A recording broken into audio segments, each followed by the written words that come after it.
Thank you for coming for another Darwin Day celebration. I'm very pleased to be able to introduce today our Interim Vice-Chancellor and President, Mike Wilson, who's here for his first Darwin Day celebration. He'll give the official welcome. Thanks, Mike.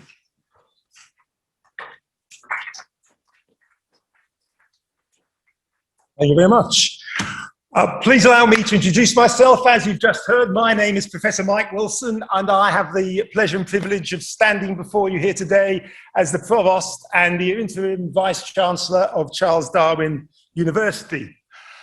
I'm delighted to welcome you all to our annual Darwin Day celebration, where we reflect upon our university's namesake, Charles Darwin, and the remarkable legacy of his life's work. Welcome to all of you here at Casuarina campus, and to all of you who are connecting from our other campuses and workplaces around the country. I would like to acknowledge that here in Casuarina, we are meeting on the country of the Larrakia people, and I pay my respects to elders past, present, and to come. Unfortunately, Auntie Bilawara, who usually provides a very warm welcome to country from our Darwin Day event, is not able to be with us here today. I also acknowledge that our other campuses around Australia are located on the country of other Indigenous peoples, and I pay respects to their elders, past, present, and emerging. Charles Darwin was born in England in the town of Shrewsbury 212 years ago today. While universities, scientific organizations, and countries around the world celebrate Darwin's birthday, we're the only university who are privileged to bear his name, and this is something of which we can be very proud. Now, although something of a low achiever at university, I believe he was more interested in hunting and shooting.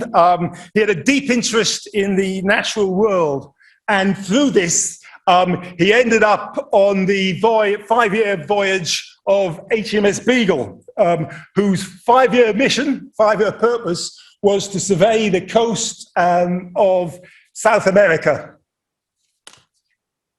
On this voyage, during which he famously visited the Galapagos Islands, Darwin was able to reflect deeply upon the diversity of life forms he found and the geological formations of the countries he visited, which gave him a clue as to the antiquity of the world. His insatiable curiosity and his meticulous efforts in amassing rigorous evidence for a scientific explanation of how the natural world works resulted in his theory of evolution, a theory which is now overwhelmingly supported from a number of bases, including genetics. Darwin is among the small ranks of scientists who have truly produced a paradigm shift in the way we look at the natural world, or in particular, humankind's place in the natural world and humankind's relationship to the fellow creatures. It is therefore fitting that Charles Darwin has become a symbol of scientific endeavor and a focus on which to build a global celebration of science and the advancement of human knowledge. Apart from our annual recognition of Charles Darwin's birth date through this event, we also recognize our links to Charles Darwin through our biannual Charles Darwin Scholar Program. On this day in 2020, Vice-Chancellor Simon Maddox announced that the 2020 Charles Darwin Scholar would be Professor David Haig from Harvard University, who was due to visit CDU in May last year. Now, Professor Haig is the George Putnam Professor of Biology in the Department of Organismic and Evolutionary Biology at Harvard. He is an evolutionary biologist and theorist whose research interests span everything from maternal-fetal conflict in human pregnancy to the evolution of plant life cycles, and has a particular interest in genetic conflicts within individual organisms, as exemplified by genomic imprinting. Professor Haig was born and educated in Australia, but has been in Harvard for more than 25 years. His most recent book, From Darwin to Derrida, Self as Genes, Social Selves and the Meanings of Life, explores how the meaningless process of natural selection produces purposeful beings, or sometimes purposeful beings like ourselves, who find meaning in the world. Unfortunately, as we all know, COVID-19 has put a hold on many endeavours in 2020, including our scholar programme. And with normal international travel still so uncertain for the rest of the year, we have decided, in consultation with Professor Haig, to further postpone his visit to 2020 until 2022, so that we can be more certain that our arrangements will be able to go ahead as planned. Before we move to our main event this morning, I would like to share with you a couple of quotes from Charles Darwin's voluminous writings that I think are pertinent to us here today. The first is, and I quote, "In the long history of humankind, those who have learned to collaborate and improvise most effectively have prevailed." I think CDU is a very good example of an organism that has learned to collaborate and improvise in order to survive, and COVID-19 has certainly demonstrated our ability to do just that. The second quote speaks to the world we now find ourselves in. "Ignorance more frequently begets confidence than does knowledge. It is those who know little and not those who know much who so positively assert that this or that problem will never be solved by science." As a university, we have an important role to play in advancing knowledge and solving problems through rational thought. And on a world scale, the experience of COVID has taught us all how very important science and rational thought is to human society and well-being. And now enough from me, and now to our main event. We are very pleased to have a researcher from our very own Research Institute for Environment and Livelihoods, Dr. Veronica Toral-Granda, here today to give us a presentation on the Galapagos Islands, which featured so prominently in Darwin's thought. The Galapagos Islands are famous for their unique flora and fauna, which is so pivotal in the development of Charles Darwin's theory of natural selection and evolution. Veronica has lived and worked in the Galapagos Islands as a marine biologist for over 20 years before coming to CDU and completing a PhD with RIEL on a project looking at understanding the role of human-mediated transport on the arrival and spread of introduced species in the Galapagos. She has numerous peer-reviewed publications to her name and books relating to her work there, and has been a major contributor to CDU's Galapagos Islands Field Intensive Program. She may even have met Sir David Attenborough, who knows. Ladies and gentlemen, please put your hands together in a traditional way and welcome Dr. Veronica Toral-Granda.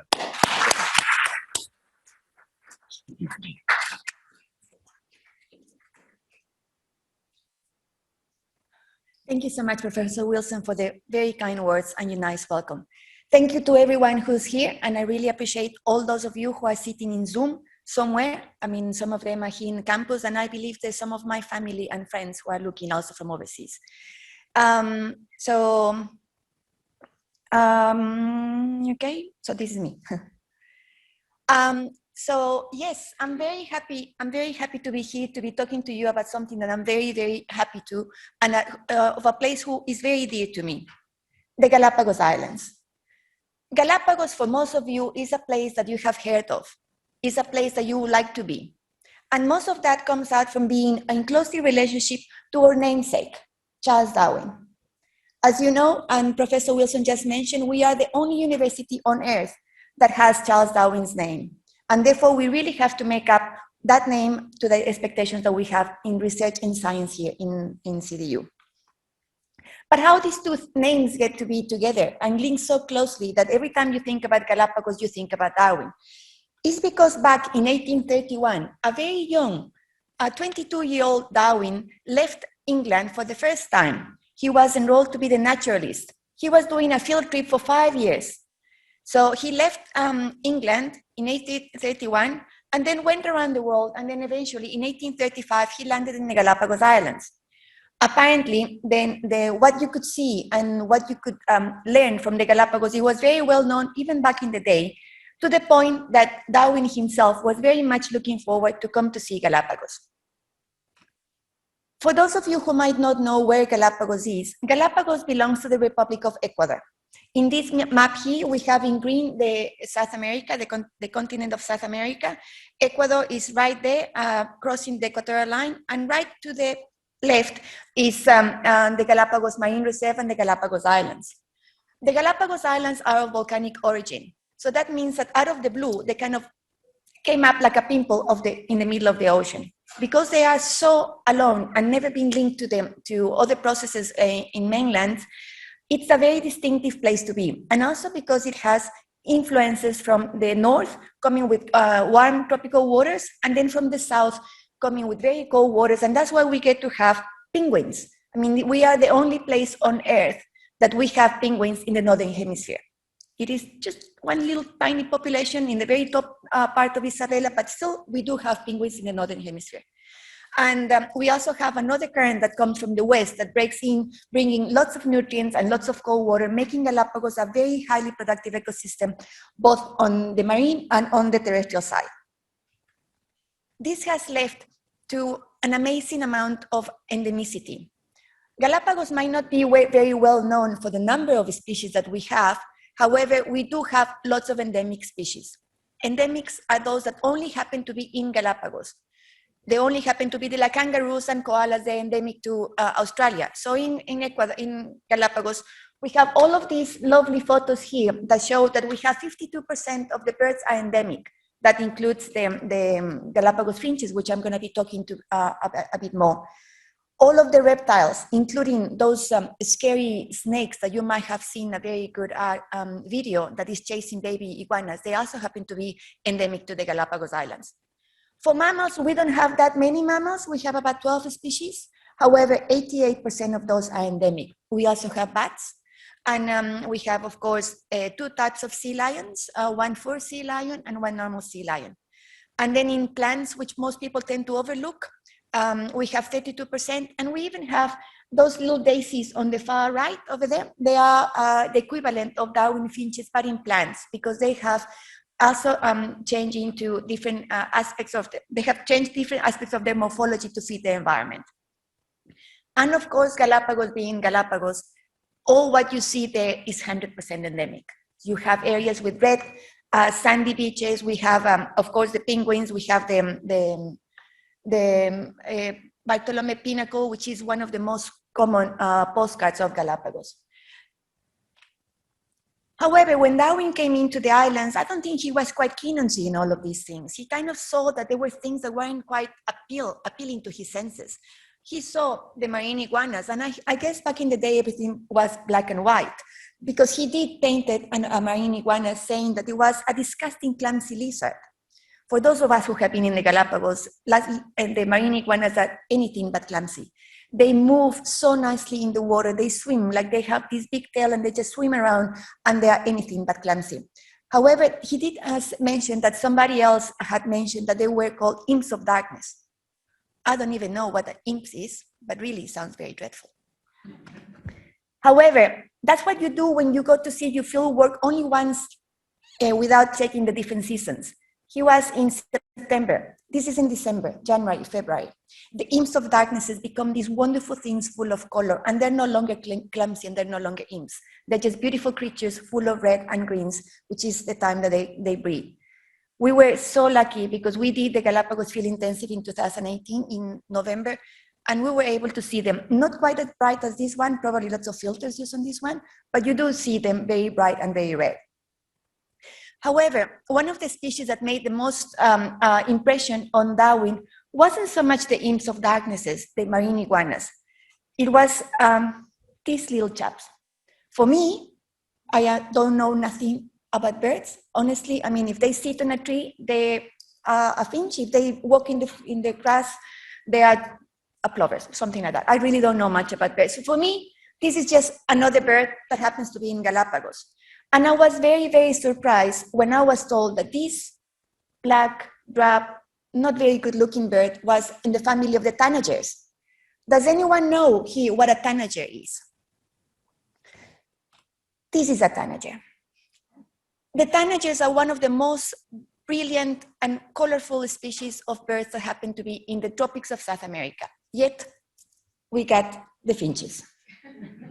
Anyway, when Darwin came to Galapagos, he collected lots of finches because they were everywhere. They collected the ones that were on the ground, they collected the ones that were on the cactuses, on the trees, the little, the medium, the small, the big, everything. And he thought that they were sort of different, at the same time, sort of similar. He just collected, because back in the day, that's what you did. You collected and collected and collected.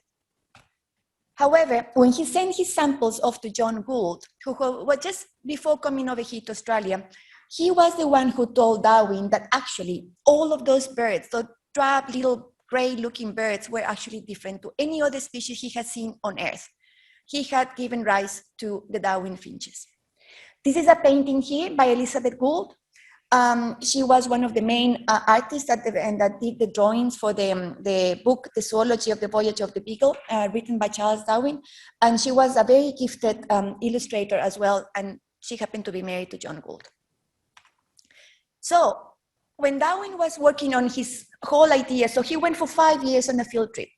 His field trip for his studies was on a 5-year voyage around the world. And he noticed that there was something to do with the beaks of the finches, with the finches themselves. And then he decided that it was something more that had to be done with the birds to go a bit beyond to what he had seen and what he could be seeing in the future. He said that it was incredible how this very small group of birds had shown so much diversity, and he could see that the different types of beaks that he was seeing had been modified so they can meet different ends and use different niches in nature. However, as a trivia question that you might get in the next railway club when you go to one of those trivia nights, it wasn't the finches who led to Darwin to think about evolution. It was when he was himself in Galapagos and he collected the mocking thrushes that he called, which are now called mockingbirds, that he realized that the differences in beaks were actually something that he had to pay attention to. So you can see here the beaks of the different birds that he collected. These are specimens collected by Darwin himself. And they all have different beaks. And that was actually what got him thinking of how evolution or something along the lines could be happening in Galapagos. So Darwin only took 24 years to write his thesis. For those of us who have done a PhD, I mean, we do field work and then we try to complete it in, say, 5 years. Well, it's all right. I mean, he took 24. So I'm not saying anything to any of you, but it's just saying that if you want to write your valedictorian piece of art and you work that you're going to get a Nobel, it's not going to be in 5 years. It's going to be in another 24. So Darwin produced what is now known as one of the most outstanding theories of the biological sciences, the theory of natural selection, in which, in this photo, as we can see, it just shows the premise that everything has started from, it doesn't have the, it started with a one single root that was the common ancestor, and eventually through millions and millions of years and lots of changes in the morphology of the animals, it developed into something that it will be different species of birds that are using the environment in a different way and therefore surviving in their own means. So that's how Galapagos and Darwin are closely linked, because it was very much his thought and his fieldwork in Galapagos that gets him to write his thesis and his monograph and his book that he was published in 1959 with the best and one of the most important theories in biological sciences. However, this is what happened in the past. This is what Darwin saw. But Galapagos is one of those places that you can actually see things now. We had the lucky, because it was one of those lucky moments for me to run into Peter and Rosemary Grant. We have known the Grants, and we call them the Grants because that's how we call them.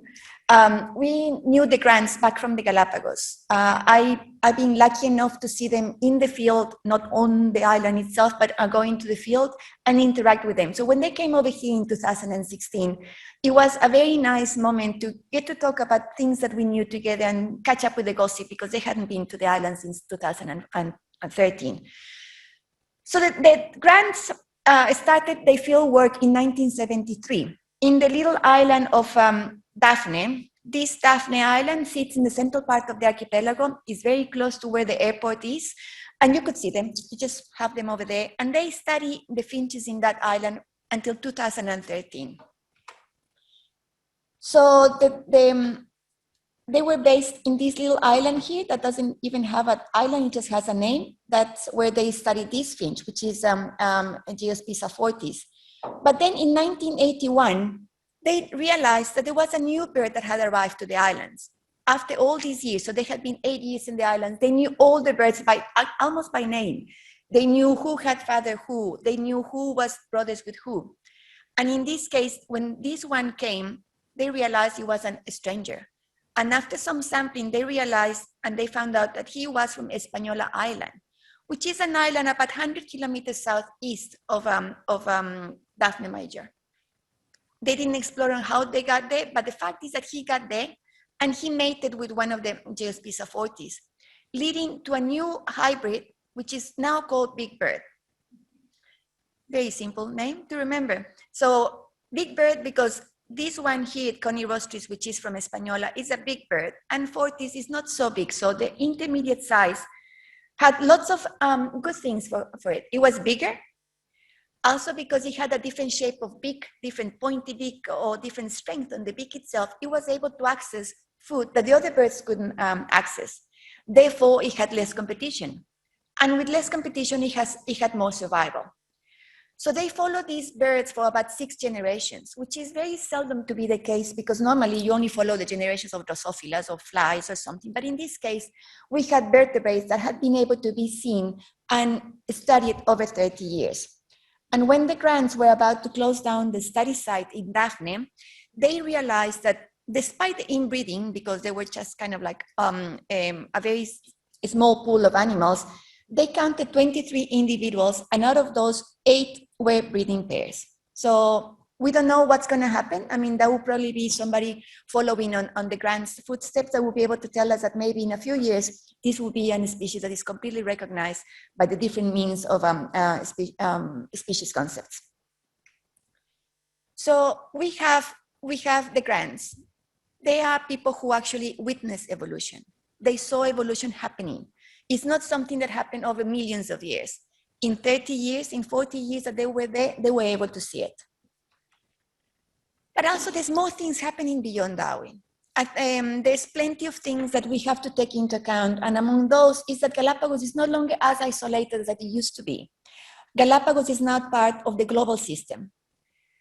They were discovered in 1535 by the Spanish. And for about 300 years, we have not much of movement. I mean, there were whalers and people exploiting the animals, but not much on the sense of developing or human population.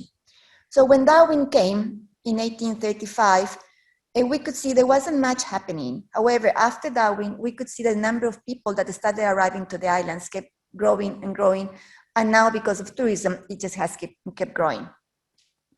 With this growth of number of people, we have had a growth in the urbanization. We have had a growth on the number of houses and roads. We still don't have a sewage system. We still don't have fresh water, but we surely have lots of buildings. And with all those lots of buildings, we have lots of people. Current numbers say that maybe 30,000 people. I read that the TIO stadium and the whole compound takes about 30,000 people. So if you can imagine how much the TIO stadium fits into your brain, that's the number of people that live in Galapagos. And my family and I, we were part of those until we left in 2015. So one of the things that has happened with this urbanization and the inclusion of humans in the landscape is that we have now picnic finches. The picnic finches are very, very common now in the urban sites of Galapagos. We have finches that are foraging through the rubbish bins. We have finches in the street just picking up food, and we also have them on the restaurants themselves. So they have learned to pick up rice or veggies or chips or cookies or whatever it is allowed to them to take, or even humans, because it's so cute to have a finch. Oh, look, a finch is sitting on my hand eating rice. That's so cute. Photo for Instagram and send it off. Well, all of this is actually changing what's happening with the finches. Now the finches are developing different strengths of the beaks. They are developing a taste for human food. And whenever they are nearby humans, they tend to prefer human food. we cook food. So most of the food that they are eating are very soft, and most of them are probably going to be experiencing some changes into the beak, into the whole gut system, which is apparently happening already, that is going to be influencing the diversification of finches in Galapagos. And then, of course, we have another part of the whole urbanization and development in Galapagos. Again, we have all this number of people, and we have lots of tourists that have been arriving. And with tourists, we have a lot of boats and planes and people themselves coming into the islands. And this has led to a drastic increase in the number of introduced species. And introduced species like the cane toad, we have had 2 records of cane toads arriving to the islands. They have been intercepted and disposed of, so they haven't settled in the islands yet. But introduced species are one of the biggest causes of problem worldwide. And in islands, it's about the worst. So at the moment, and that's thanks to my PhD research, we identified that there's over 1,600 species that are introduced to the islands. Some of them don't cause much havoc. Some others are very, very bad. One of my favorite examples, unfortunately, it is about the Philornis. Philornis is a fly. We can see it here. And this fly parasitizes baby finches. This is a baby finch that has been parasitized by this fly. The fly will lay the eggs and lay the eggs, and then they will develop by eating and sucking the blood of these poor things. That's leading to the mortality of many, many species. So the reproductive success of finches is very low at the moment. So it's not only that Philornis is affecting the reproductive success of the most known birds in Galapagos. It's actually changing the physiology as well. This is a research done by a friend and colleague that is now working at Flinders University, Sonia Kleindorfer, and they have identified that in this case, the medium tree finch, this little bird exists only in one specific spot in Floriana Island. In the highlands of Floriana, it's critically endangered. There's very, very reduced numbers in this population, and it's critically endangered as per the IUCN. And this bird is being seriously affected by Philornis. You can see in the photo here that we have a circle. That's the enlarged nose, which in ornithological terms, I think is called nares. The nose is that where they normally go in and put the eggs, and then eventually it will deform the cavity and make it bigger. So the work by Sonia, it has led to the understanding that the changes in the size of the nares is actually changing the way that the birds are communicating. If we go back to when the grants went to Daphne, and when the interloper came into the islands, it was the male who actually makes the call to mate.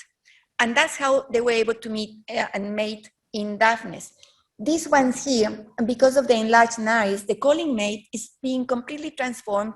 And I'm going to show you, well, I'm not going to show you, I'm going to play you the example. So the first one I'm going to play of the sound of the medium tree finch when it has the normal nose, that it hasn't been parasitized. So that is a medium tree finch with the normal nares, and that's how the calling is given by the male in looking for a female to mate. However, when the medium tree finch loses its ability, well, it gets parasitized, then the nares changes, and so it changes the sound of the call. So please listen to this one, which is a finch that has been parasitized by Philornis. I'm going to play it again, the normal. Parasitized. You can tell that they are different. Even for us, the untrained, we're not birds. I mean, for me, they look very similar, but even though for me, they look different. And the main problem is that the enlarged nares ones are sounding very similar to another species of finch, which is a small tree finch.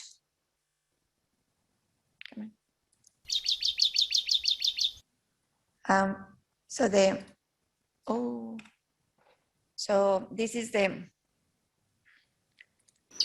enlarged and a different species. So what is happening is that the changes, the Philornis infestation to the finches are changing the way the sound of the birds are making. With this, they are changing the mating calls. And if they change the mating calls, they're going to be mating with other species that are not going to be the right one, promoting even more hybridization and possible new species. So in this particular case, Philornis has not only made a problem in the reproductive success of finches, but it's actually changing the beak of the finch itself. So we have heard that there's all these things about how finches interact and the importance of the beaks of the finches and how they reproduce and how they call for their mates. And we have seen that there's lots of things that are happening happening now, that they're not happening over millions of years. It is something that happens in Galapagos and happens in many oceanic islands. It's the fact that what we had a very simple way of rounding up the birds in Galapagos, whether they eat buds and fruits or cactuses and seed eaters or insects. Now we might have to add to this little graphic, how about urbanization? How about parasitism from the many other species that we have over there? And the role of humans themselves. Galapagos is one of those places that needs all the help that we can do. This is a photo of Puerto Velasco Ibarra in Isabela, one of the 4 inhabited islands in Galapagos. We used to go there quite often for holidays, as you could imagine. It's just very idyllic, and there's no crocodiles here, so it's very good. And I think that one of the things that we have to look into it is the fact that Galapagos is changing through this time. In our very eyes, we can see the changes happening in Galapagos. Yes, Darwin was the one who came up with the most outstanding one of the most outstanding theories on biological sciences. However, Galapagos provides the right environment and the right place for us to keep studying and invest in science and research in Galapagos to try to understand not only the natural processes that happen there, but also how the different things that are happening outside the natural processes caused by humans could be impacting the islands. And most of what I've presented to you is on land. There's hardly any of this knowledge for the sea. So there's plenty of work that needs to be done over there in what Darwin didn't see, which is beyond Darwin. So as with all of this information, what we could see is that, yes, Darwin was very, very right. Galapagos is pretty much a little world within itself.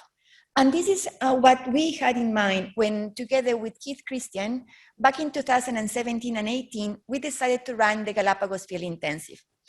Keith, he did his PhD in Galapagos in the late 1970s. So between him and the knowledge that I have, which is more recent, we were able to do what was one of the most successful events in 2018, back in the day when you could still travel, the Galapagos Field Intensive.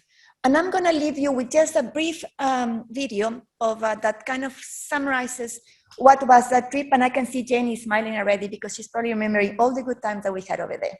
So I will just put this on and then that will be the end after this.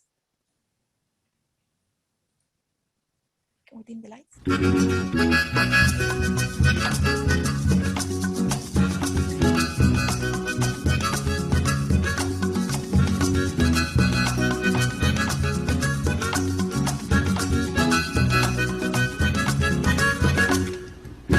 Cada loco con su tema, yo aquí con mi dilema, parte del ecosistema, voy flotando en el mar, un mojón en la marea, esperando lo que sea, sin deseo ni pelea, vacilando en el mar. Un mojón en la marea, esperando lo que sea, sin deseo ni pelea, vacilando en el mar. Ay, ay, ay. Compadrito, allá en Isabela, al profe Celso García. Diga. Vaya.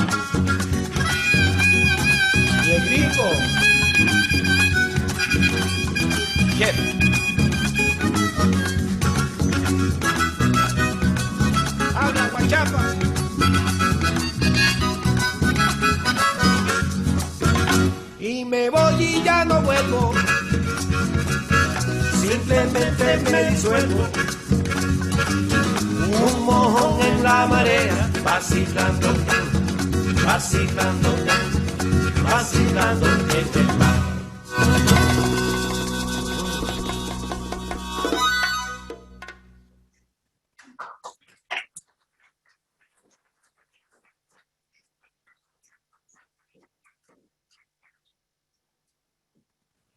Thanks, Veronica. That was fascinating. I don't know about the rest of you, but I thought that was an incredibly interesting talk, particularly the influence that humans and now introduced species are having on evolution on the Galapagos Islands is an incredibly, interesting perspective. But it also made me realise how very fortunate we are, given we're Charles Darwin University, to have you here as a member of staff and as a student, and have that link to the Galapagos Islands, which was so important in Charles Darwin's thinking. So thank you very much.